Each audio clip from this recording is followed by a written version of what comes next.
Alan Shearer holds the record for the most Premier League goals scored, and with Harry Kane no longer in the Premier League, it is hard to see anyone catching up with that record anytime soon. 260 Premier League goals in his 14 seasons in the top flight. Incredible numbers, but how did he manage to achieve this? Welcome to Football Reminisce, and this is the career story of Alan Shearer. And Shearer!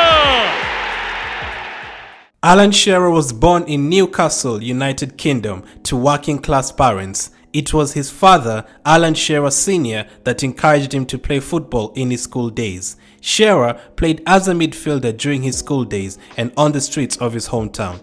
Everyone wanted to be a striker, including him, but he chose a position with less competition. He was made school captain and helped his team win a seven-a-side tournament at St. James's Park. Many were impressed by his qualities, and this convinced him to take football seriously, joining the Walsall Boys Club. He continued to develop under his new coaches. Several clubs offered him trials, including West Brom, Man City, and his hometown club, Newcastle United. He was successful in each one of those trials. Southampton scout at the time, Jack Hickson, was impressed and pushed his club to sign him to the youth team before the other clubs could snap him up. Shearer joined the Southampton Youth Academy at 15 and was handed his first team debut less than 2 years later, coming on as a sub in a 1-0 victory over Chelsea. He did not feature in the next 2 matches, but was given an opportunity to start in the home game against Arsenal after impressing in training, an opportunity which he grabbed with both hands, scoring not 1, not 2, but 3 on his full debut. That hat-trick saw him become the youngest player to notch a treble, breaking Jimmy Greaves' 30-year-old record. Despite this, he wasn't immediately guaranteed a starting berth, playing only 10 games in the 1988-89 campaign. He was slowly eased into the team, and in the 89-90 season, he was given more game time. He played as the lone striker between Matt Le Tissier and Rod Wallace. He often held up the ball for the two wide men, creating opportunities. He scored 5 in 35 and followed up with 14 in 48 in the 1990-91 season. By this time, he was already proving to be a nightmare for defenders, but it was in the 1991-92 season where he truly blew up. 13 goals in 41 league appearances. That was 33% of Southampton's goals that year. In all competitions, he scored 21. This form earned him an England call-up where he scored on his debut, plus strong links to both Man United and Liverpool. He rejected all the transfer talk and stayed on to the end of the season. During the off-season, Saints manager Ian Brandfoot accepted the fact that Shearer would definitely leave the Dell that summer, and for most of mid-1992, Brandfoot became the most popular manager in English football, receiving call after call from different clubs trying to negotiate a deal for Alan. Shearer took part in Euro 92 before a record-breaking £3.6 million move from Southampton to Blackburn. Despite interest from numerous top teams, Jack Walker and Blackburn were able to outbid the rest. Just in time for the inaugural Premier League season, Shearer did not waste time in announcing himself to the Rovers folklore, as he scored a brace on opening day away to Crystal Palace. He scored again in the following game against Arsenal. By October, he had already notched up 12 goals and 4 assists, 16 goal involvements in just 11 games. Unfortunately, he ruptured his ACL mid-season and missed the rest of the campaign. He still managed to finish 5th on the goal scorers list, 6th behind the Golden Boot winner. No doubt he would have been top of that list had he not missed 21 matches. He missed the start of the next season and made 5 substitute appearances on his return. His first start of the 93-94 season came at the end of September. He was straight back to business, scoring 7 goals in 5 matches, including a hat-trick away at Leeds. He finished the season with 31 goals and 4 assists, an incredible tally considering he had just returned from a serious injury. He was voted the Football Writers Association Footballer of the Year. His early days of playing in midfield, in his youth days, and playing a creative role for Southampton were long gone. He had now developed into a classic English centre forward, racking up remarkable goal tallies. After Blackburn finished second, missing out on the title by only 8 points, they purchased Chris Sutton, who had scored 25 goals for Norwich in the previous season. He and Shearer formed a formidable partnership, with Shearer enjoying his most prolific goal-scoring season. 3 hat-tricks and 4 braces helped him to a total of 34 goals, which saw him win his first Premier League Golden Boot, as well as his first and only Premier League winners' medal, as Blackburn finished 1 point ahead of Man United. He also provided 13 league assists, finishing third on that list. He was involved in 59% of Blackburn's goals that season. No surprise that he was voted PFA Players Player of the Year and the Premier League Player of the Year. The following year, Blackburn as a team did not replicate their astonishing season, but Shearer continued where he had left off, scoring 31 in 35 matches, including 5 hat-tricks, a record number of hat-tricks scored in a single Premier League season to this day. In a match against Tottenham in December of 1995, Shearer scored his 100th Premier League goal, the first player to hit that landmark. He once again won the Golden Boot in what turned out to be his last season with Blackburn Rovers. In the 4 years he spent at Ewood Park, he featured 138 times and scored 112 goals and provided 25 assists, 137 goal contributions in 138 matches. That was just in the league. That year, he finished third on the Ballon d'Or rankings, behind Matthias Sommer and Ronaldo. In the summer of 1996, Shearer became subject of many transfer links. Both Real Madrid and Man United were heavily linked to the forward, but the Blackburn owner was not keen on selling to any of them. Man United even offered Andy Cole plus cash to try and get the deal over the line. Keep in mind, Andy Cole was one of the best strikers at that time, having already scored 66 Premier League goals and won the Golden Boot. Despite all this, Blackburn rejected those offers and decided to sell him to his hometown club, Newcastle, for a world record transfer of £15 million.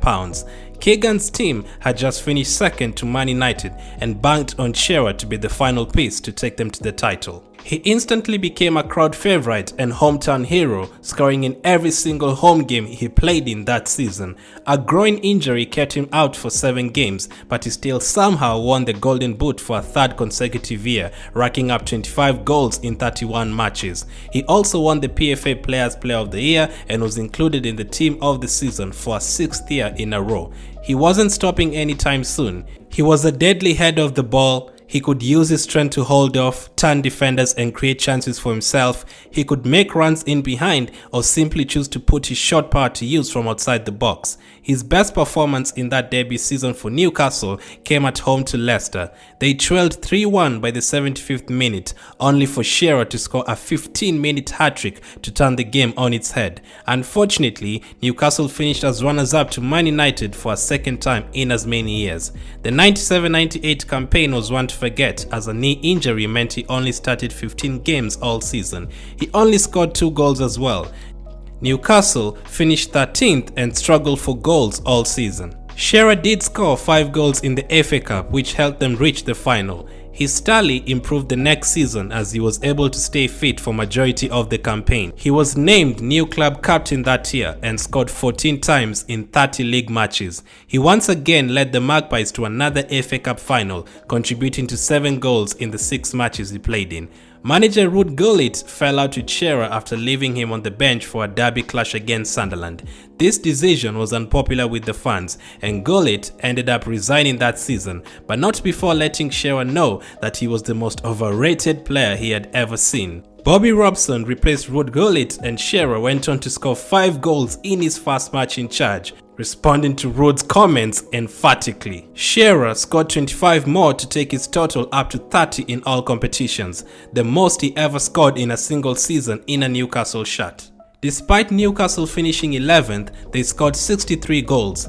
Only Man United and Arsenal scored more that year. Shearer contributed to 48% of those goals. Unfortunately for him, the next season was another injury-ravaged one, as he only played 19 games and scored 5 goals. Once again, Newcastle's goal tally dropped in his absence. The team only scored 44 goals all season. Shearer and Newcastle bounced back in quite impressive fashion the following year. Shearer scored 23 and assisted 4 as Newcastle finished 4th, improving their goal tally by 30. In the 2002-2003 season, most of his standout performances came in the Champions League, with the likes of Batistuta and Del Piero showing their admiration for the striker. He wasn't too bad in the league though, 17 goals in 35 appearances. He was named Newcastle Player of the Year for the 3rd time in 7 years, as well as being included in the PFA Team of the Year. He had a 20-plus Premier League goal season for the 7th time in his career in the 2003-2004 season. By this point of his career, injuries and age had robbed him of his pace to run in behind defenders. He depended on his physicality and aggressiveness. This playing style got him in trouble a few times. He wasn't a stranger to yellow cards and a couple of red cards. He actually received a total of 59 bookings in his career. Shearer announced that the 2004-2005 campaign would be his final one, but changed his mind after some convincing. He finished that year with 7 goals. Only the 3rd time in his Premier League career he finished a season with less than 10 goals. In his final year as a professional, he scored his 201st goal for Newcastle, becoming their highest ever goal scorer. His final goal came in the derby away at Sunderland, a 4-1 win. He picked up an injury in the same match, and that ultimately turned out to be his last appearance. Throughout his career, Shearer remained a nightmare for defenders. He racked up impressive numbers in his 14-year Premier League career. Headers, volleys, tap-ins, free kicks, penalties, he did it all. 260 Premier League goals. It's important to mention that before it was known as the Premier League, Shearer had scored 23 in the Old First Division for Southampton. He would have had 293 goals in the Premier League had the competition started in the 1980s, and his record would have seemed even more unbreakable. Speaking of records, he holds several Premier League records. Most goals in a 42-game season with 34. He took the most penalties in the Premier League, 67 of them. He also scored the most Premier League penalties with 56. He holds the joint record for most goals scored in a single Premier League match with 5. He needed the fewest matches to score 100 Premier League goals, only 124. He scored the most goals inside the box with an incredible 227. Now, this isn't a record, but he still won the Golden Boot 3 times, and that number could easily have been 5 or 6 had he not picked up injuries along the way. One of the few records that Shearer does not hold is scoring headers. He is still a respectable 2nd on the list for most headers scored with 46, just 7 behind the very tall Peter Crouch. Click on the video on screen to take a look at Peter Crouch's story, one of the most underrated players in Premier League history.